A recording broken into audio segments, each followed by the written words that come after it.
being a Christian, the proof of being a true Christian means having the power of God in your life. కనుక నిజముగా భక్తిగల దేవుని బిడ్డలుగా క్రైస్తవులుగా మనం ఉన్నాం అనేటువంటి రుజువు ఏమిటంటే దేవుని శక్తిని మీ జీవితంలో కలిగి ఉంటారు. And if you want that to be there in your life, read the Bible at least 2 to 5 chapters every day.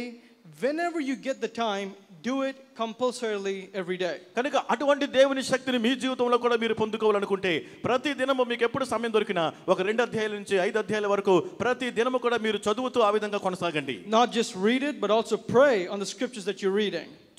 చదివి ఊరుకోవడం కాదు, మీరు చదివినటువంటి వాక్యాన్ని బట్టి మీరు ప్రార్థన కూడా చేయాలి. Read Hebrews chapter 10 verse 25. హెబ్రీయులకు 10వ అధ్యాయం 25వ వచనాన్ని ఒకసారి మనం చదువుదాం. Not forsaking the assembling of ourselves together as the manner of some is, but exhorting one another, and so much the more as you see the day approaching. కొందరు మానుకొనుచున్నట్టుగా సమాజముగా కూడుట మానుక ఒకరినొకడు హెచ్చరించుచు ఆ దినము సమీపించుట మీరు చూచిన కొలది మరి ఎక్కువగా అలాగు చేయుచు. In the Bible it is written that when 2 or 3 people come together and pray to God, God will answer their prayers. దేవుని వాక్యంలో రాయబడింది, ఇద్దరు లేక ముగ్గురు ఎక్కడైతే కూడి ప్రార్థిస్తారో వారి మధ్యలో ఉండి దేవుడు వారి ప్రార్థనకు జవాబిస్తారు. Preach to the people of the world. లోకములో ఉన్న ప్రజలకు సువార్త ప్రకటించుట. Share the gospel. సువార్తను వారికి అందించండి. And God will bless you. దేవుడు మిమ్మల్ని దీవిస్తారు.